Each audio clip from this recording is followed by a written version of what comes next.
Hello, this is a pretty straightforward exercise. If you're interested in starting the process of learning to get around the chromatic harmonica in all 12 keys, um, basically what I'm doing is starting at the bottom of the harmonica, hole number one. If you've got a 16-hole harmonica, you'll be an octave down, which is fine, perfectly fine. But I'm just playing the major triad, root, third, and fifth. So I'm starting it on C, which is about the most straightforward thing you can do on the harmonica, because it's three blow notes in a row. Holes 1, 2, 3 blow. Just going up and down. Now this is equally as straightforward. We're pushing the slide in, holding it in. And this is a little bit of an exploratory thing that you could do by yourself.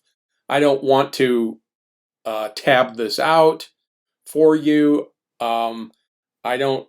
I don't even want to verbally explain which holes to use and everything. This is an exercise in, well, let me see if I can figure this out from the bottom of the harmonica moving up. Those first two are straightforward. This third one is, I'll just tell you that it's all draw notes.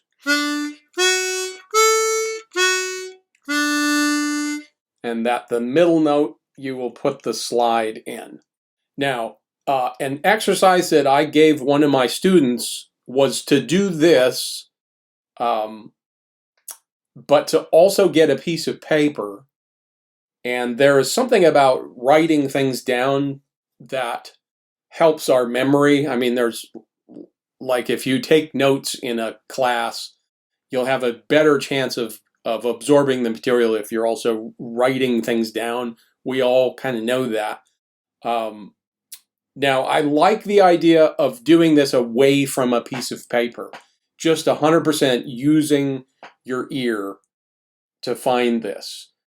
However, I did have my student do a writing assignment, and I'll explain here in a second.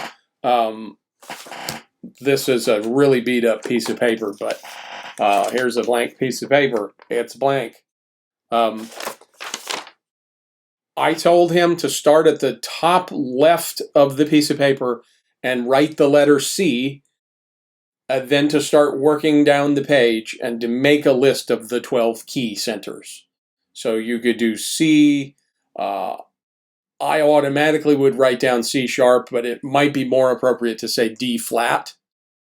Then D, then going on down, all the way down the chromatic scale. Now, this in itself is a great exercise in that it forces you to confront, like, maybe you've never written down all the notes of the chromatic scale. You have to think, am I going to call when I get to G and the half step above the G, what do I call that? Do I call it G sharp or do I call it A flat? And my preference is to use the note that is most commonly referred to as the key center. So just a little bit of like music theory sort of stuff, but the key signature for A flat, the key center of A flat, most of the time we call that the key of A flat. But that doesn't eliminate the note G sharp. G sharp is an important note because that is in the key signature of A major. You can see it in the key signature. There's a G sharp. That's what we call that note. What's a half step below the root note of the key of A? You know, what's a half step below A? It's an A flat. No, it's not. That's only partially correct. We need to call that note G sharp. What is the name of that note if we're in the key of F minor? It's G sharp. No, it's not. It's A flat. And so to be precise for different reasons, another example, the note B flat. That's a key center. We never talk about the key of A sharp. So we're going to play a blues in A sharp. No, you're not. You're going to play a blues in B flat. And you need to be specific and precise about it. What is the 7th degree of the B major scale? It's an A sharp. So both answers are correct. But anyway, when you write your list, think about the most commonly used key center name. And it also, this exercise, writing the chromatic scale down a column forces you to know where the other half steps are that are not sharps or flats. And so without even mentioning those two, I will leave you to it. This is kind of an exercise in stumbling around and learning where those half steps are. So that is a great exercise, just writing it down. Then I told my student to, without tabbing it out, to make a note, like to make some kind of note to describe the experience of playing that triad. So we start with the C, with your column of key centers. We start with C, and you would note it's all blow notes. You could just write that. Just a short phrase that will help you remember the shape of what you're playing on the harmonica to produce the triad. So it's all blow notes. D flat, it's all blow notes with the slide pushed in. D, it's all draw notes. The middle, the slide is pushed in for the middle note. So anyway, start going through and playing these as you're moving up by half steps. And there's really kind of a prerequisite here that you can find where the half steps are as you move up the harmonica. It's easy for me to think, oh, I'll just tell the student to move up by half steps. There was a time, the first 2 or 3 years of my life as a music student, I was a very young man, but if you told me to play major triads moving up the saxophone by half steps, I would not know even what you're talking about. So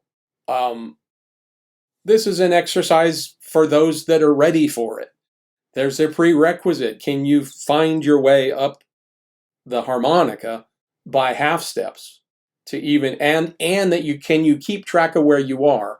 And this would be a thing where you could sit down at a piano, and again, there's a prerequisite that you know where C is on the piano. That's all you need to know. And then you just keep hitting the adjacent note to the right, and that will move you up the chromatic scale. So I would say that you don't need to know the names of all the notes that you're playing. That would be too much. But I would prefer, as a music teacher, I would prefer if you at least knew what key you were in and what the name of the bottom note is. So when you get to F sharp, you would know I'm in F sharp. And again, that probably helps to have a piece of paper and to write down these notes. And again, I don't think it's best to write down whole numbers and breath direction. I think what I want you to do, and what I told my student, is come up with a short phrase that describes the shape of the arpeggio, what it feels like to play it on the harmonica. Now, I will tell you, there's 2 keys where you have to skip a whole in order to produce the first interval. There's 2 keys you got to skip a whole to get to from the root to the major third. So when you find those, write that down. You got to skip a whole. That's part of like the short phrase. Skip a whole, right? There is at least one key that I'm thinking of where to produce the interval of the 3rd to the 5th, like the the second two notes of the triad, you have to stay on the same hole. You could write that down. That's good to like know, and it really helps to be clear about it. I mean, it's one thing if you were just blindly playing the harmonica away from a piece of paper, which I think is important and necessary as a harmonica student. But it's another thing to be very precise and very clear in your mind what you're doing. In order to play this triad, I got to skip a hole to get to the third. In order to play this triad, I need to play the third and the fifth on the same hole. The second and third notes of the triad, I need to play on the same hole. So stuff like that. There's also a key where there's an optional skip between the root and the third. So that's good to know. So I'm purposely being a little vague because I want you to discover this on your own. It's an exercise in discovery. Again, the prerequisite is can I find my way up by half steps? Can I keep track of the bottom note? And can my ear hear if I'm correct or not playing the major triad? It requires enough of an ear to know what the major triad sounds like.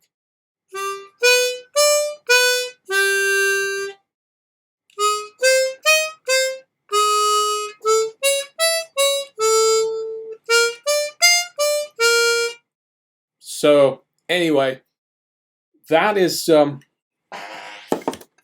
the assignment. Now, once you have your list and your short phrase describing what you're doing, and once you feel like you get to a place where you've mastered it, and see, once you get to the top, you could start at the C, then get to the next octave. Then you could start doing it backwards. So you could start on that octave for the C, but then start moving down half steps.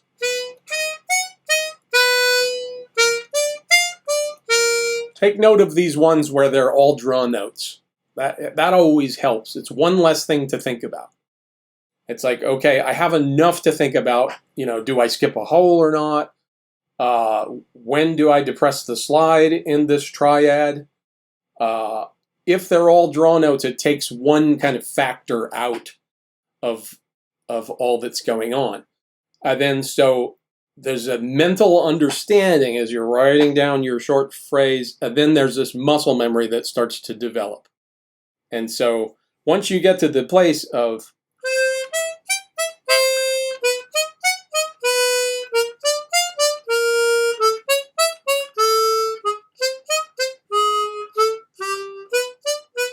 where you're playing it with a minimal amount of mistakes, you're having some accuracy, you are aware of what key you're in for each half step, then you can move on to playing minor triads, starting at the bottom of the harmonica.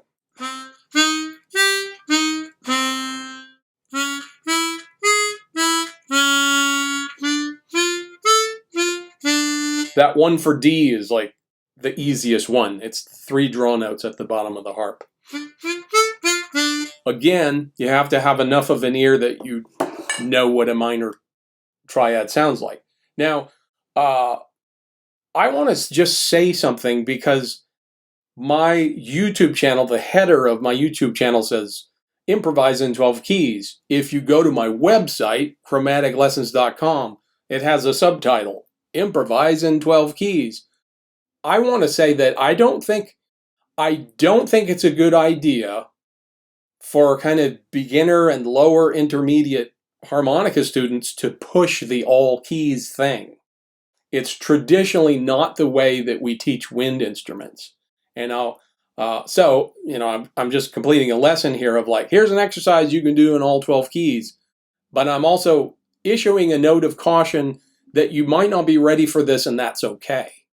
I think harmonica students should focus on 3, 4, 5 keys maybe, and learn to play a bunch of melodies in those keys. And if you're an improvising, blues-oriented harmonica player, to start improvising in those keys also. But just as an example, I've got this Rubank elementary flute method. This is one of a series of 4 books. There's an elementary book, there's an intermediate book, and then there's Advanced Volume 1, Advanced Volume 2. This elementary book, I'm going to guess that the idea is that a student would take a year to make it through this book. 9 months or a year, depending on how focused the student was. And, regular like 5th grade students going through this book, it may take a couple years. So this particular book goes through more keys than I anticipated. It doesn't exactly support my argument that wind instrument players should limit the number of keys they play in at first. But this book is definitely not all 12 keys. It starts off with a lot of C, F, and G songs. Then it gets into the key of D, B flat, A, E, and E flat. So I'm counting 1, 2, 3, 4, 8 keys. This book does not cover 12 keys, it covers 8 keys. And then I did a little bit of research. As far as I could tell, if you went through the whole series of books, it still doesn't cover all the keys. It appears to me they leave out the key of F sharp. They have F sharp minor, but they don't have F sharp major. I could be wrong, but I was trying to determine that. I know I have the whole series of saxophone books, and those don't cover all of the keys. So when you get into play things in all keys, that's when you start playing jazz and you have a jazz teacher, and he's like, yeah, you're not going to be able to move forward until you memorize all 12 keys. When I got to my first year in college, I knew all 12 of the keys on the saxophone. But then it was, hey, you need to learn these other 5 scale types in all of the keys. And so I had my work cut out for me. If you want to really be an accomplished musician, studying all keys is a good idea. I just don't think it needs to be like a big hurry. And as a side note, I don't think diatonic harmonica students should be pushed into playing overblows until you start getting a stronger tone, until you feel like you need those notes. So anyway, just a little opinion there. Have fun with this. It's a very basic exercise. I'm not telling you to play scales in all keys. I'm just telling you to play 3 notes in all the keys. 3 notes.